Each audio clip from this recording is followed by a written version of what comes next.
Hello and welcome back to another Club World Cup fantasy video. Today, as you can see by the title, we are currently sitting in 254th in the world for Club World Cup fantasy, heading into the quarterfinals. And today, I'm going to go through my team selection. I'm also going to have a wildcard draft if I did still have the wildcard chip available and who I would have in my team. As always, we'll have the projected draw, clean sheet odds and goal odds as well to potentially help you with building your own team for match day 5. But first of all, we've got to look at last week's team. Now make sure to leave a like on the video if you do enjoy and subscribe if you are new, because we're doing lots of Club World Cup fantasy content as well, so make sure you keep up to date with that. Now let's jump straight into things. So last match day didn't feel as good as it probably should have. I did end up with a red arrow. I dropped 50 places down to 254th. I think I was 204th before match day 4 started, but I still ended up with really good rank and some really nice points as well. 94 points and a match day rank of 11,000, which isn't too bad considering there's about 190,000 players in the game. Obviously we did use our qualification booster in the round of 16 and managed 18 points. Obviously the maximum being 22, so only missed out on 4 points there, which isn't really too bad at all. And we still had some nice points from some of our eliminated players. Well, one of our eliminated players, and that being Phil Foden, picking up 7 points. But obviously a lot of upsets, well, 2 big upsets in the round of 16 was Manchester City getting beat off of Al Hilal and Inter getting beat off Fluminense, which some of you did actually call in the comments, so fair play if you did avoid any Inter players and backed Fluminense as well, because I think they obviously kept that clean sheet. Anyone with Fluminense defenders done really well in that game. Now I do have obviously a lot of eliminations to deal with. Now we've got 4 transfers heading into the quarterfinals and I've got 6 eliminated players, so I'm going to talk a little bit more about my transfers when we do look at my team. But overall this week, captaincy from Hakimi was fantastic. That's now 4 out of the is it 4? Yeah, 3 out of the 4 match days that we've had so far, I have managed to captain my highest scoring player. So that's been, great. Trying obviously with that max captaincy being available, it is good to try and predict the best possible captain that you will have. So that's 3 out of 4 match days for me that it has went well. But there obviously was a few players that I have missed out on, the likes of Gurasi, who I didn't pick in my round of 16 team after a terrible match day 3 from him. Of course, he goes and scores 2 goals in the round of 16. In defence, I did miss out on, I think the Palmeiras, players obviously done really well as well. I think I've kind of avoided them a little bit in this tournament, and I definitely shouldn't have. Fluminense defenders and Palmeiras defenders, I don't think I have owned any of them. The same with Botafogo, they done really well and I haven't really owned any. So had I maybe went for some of those cheaper on the lower side, Brazilian side tournament players from those teams, I probably would be looking a lot better right now. But obviously still 254th, I must be doing something right. But yeah, very average week, considering I've had a qualification booster on there. If you took 2 points off of all my players, Elise's only got 1, Kvaratskhelia only got 3, Fernandez only on 3, Ben Sebaini on 2, so not a lot of big point scorers. Obviously PSG did carry quite a lot, and Harry Kane, but yeah, like I said, it did feel like it could have been a much better game week or match day, but I'm still happy with the way things went, and I still think 11k for the match day is still really nice. And to only drop 50 places on what felt like a not so great match day is pretty ideal, when I'm still in the running for a top 100 finish. Now as we look at the potential draw then, I have moved back to Odds Checker rather than using the Opta stats, because a couple of you in the comments didn't really like the Opta stats. So we have went for Odds Checker again, looking at each team's odds to qualify. So they aren't going to add up to 100% because it is just purely, Palmeiras' odds to qualify, Chelsea's odds to qualify as well. So we've got Chelsea as the favourites up against Palmeiras as expected. Again, I do think that could be quite a tight game as well, but I think your best bet is going to be backing the Chelsea players for that match. We've got Al Hilal and Fluminense, who is a very close match. Fluminense given a 49% chance of qualifying, Al Hilal a 54% chance. So it does look as though it's going to be very difficult to try and call that game. So maybe splitting one player from each team, maybe 2 from 1 if you're feeling a little bit lucky. That is, of course, the first match, so if you want to go for any differentials or big punts in that match, then you can, and then look to sub them out in a future day. We've got PSG and Bayern as well, a lot closer than I would have expected. I do think PSG will win that match pretty comfortably. I don't think Bayern have looked too great in this tournament so far, and PSG are still clearly the best team in the world. So PSG players, we're now allowed up to 5 players per team. You could be potentially looking at 5 PSG players for that one. And then we've got Borussia Dortmund and Real Madrid. Real Madrid are given the highest chance of going through in this round, so loading up on some Real Madrid players, it could be the smart move. Whether that's Trent Alexander-Arnold, Kylian Mbappe is back in training and stuff now, so obviously Garcia has been a fantastic striker in this tournament for Real. Is he going to keep Mbappe on the bench? I'm not really too sure, so we are probably going to have to wait until predicted lineups for that, but I don't think we are going to get them before the deadline. So Mbappe could be a bit of a risky punt. I do think he will start in this match. Obviously we're now heading into the later stages, but Garcia has played very well, but I personally don't see him benching Mbappe, but that's just my personal opinion. But Dortmund players aren't looking too good. They are the most likely to go out as well in this quarterfinal stage. So potentially, if you have been lucky and don't have a lot of eliminations, looking to get some of those Dortmund players out could be the move this week. In terms of clean sheet odds, we are getting lower and lower every single match day. Chelsea is our highest team for clean sheet odds with a 38% chance according to 11ify. Real Madrid in its second with 32.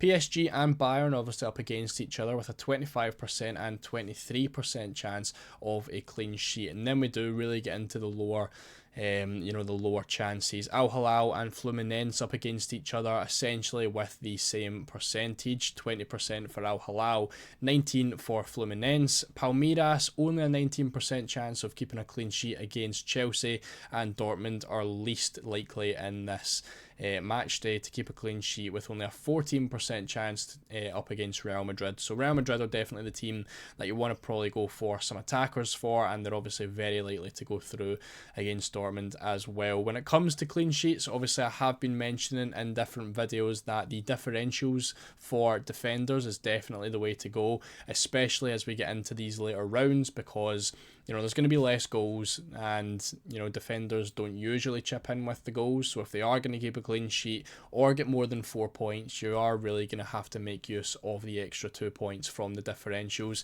However, the pool of players is getting smaller and smaller, so the number of differentials has drastically reduced and will keep reducing as we get into the later rounds. You're going to be very lucky to find any good player under 5% owned at the minute.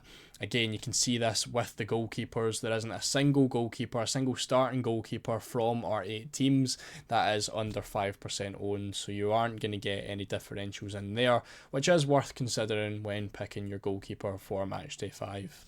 As far as predicted goals go, we do have a similar top 2 with Real Madrid at the top this time with 2.15, and then every other team has less than 2 predicted goals. Chelsea with 1.65 is at number 2. Then we've got Al Hilal and Fluminense, again 2 teams who had a low clean sheet odds. They are 3rd and 4th for predicted goals with again essentially the same chance as Chelsea with 1.65, 1.64 and 1.63. No real differentiating between those 3. So it looks as though Al Hilal and Fluminense is predicted, to be a both teams to score kind of game, low clean sheet odds and higher in terms of the predicted goals according to, compared to the rest of your teams. PSG and Bayern with fairly low chances again, only 1.48 for PSG and 1.37. Something to keep in mind with PSG is it looks as though it's going to be a very attacking lineup. Fabian Ruiz did not train today, which means he's unlikely to play, and the rumours are that Desiree Doué is going to drop down to the midfield, which means you're probably going to have a front 4 of Dembele through the middle, Barcola and Kvaratskhelia on the wings with Doué in behind them. So it could be a very attacking PSG team. So yes, the predicted goals are fairly low, but you could see a little bit more than expected. Dortmund with only 1.13, again Real Madrid defenders are looking like a decent pick, and then Palmeiras with only 0.97, so again a Chelsea defender is definitely something you're going to want to look at. So if you are lucky enough to have a wild card remaining, this is probably where I would be if I did still have one myself. Now, trying to pick in, a couple of differential players, mainly in the defence. Again, as I mentioned, the goalkeepers, it's not going to be possible. There's not any goalkeepers under 5% owned, so I've kind of just went for two that are in there and are available. I've got Sanchez at 7%, and then I've got Fabio as well for Fluminense. Now, in terms of clean sheet odds, of course, Fluminense aren't too high, but you can see in defence I've got Renan Lodi in there. I feel like the Al Hilal game in Fluminense, I feel like that's going to be quite a difficult one to try and predict, and again, try and predict who does go through. So I've tried to split the defenders between those two guys. Renan Lodi is under 5% owned and is probably the best Al Hilal defender you can go for, so that's why he has been picked, and then just kind of covering the odds a bit with Fabio. I do think Sanchez is the best goalkeeper for this week, so the fact that Fabio plays before him is pretty ideal as well, because if he doesn't do well, you can just swap to Sanchez. Doubled up on the Chelsea defence with Levi Colwill. Hopefully he does stay under 5% owned, because he is nailed in that Chelsea defence. If he does creep above that 5% mark, you probably could just go for Adebayo. I think he is actually more owned than Colwill at the minute, because he is cheaper. In other cases, you probably just go for Reece James if you've got the budget, or Cucurella instead, because they are just better options than the centre-backs. Trent Alexander-Arnold obviously got a clean sheet and an assist in their previous match.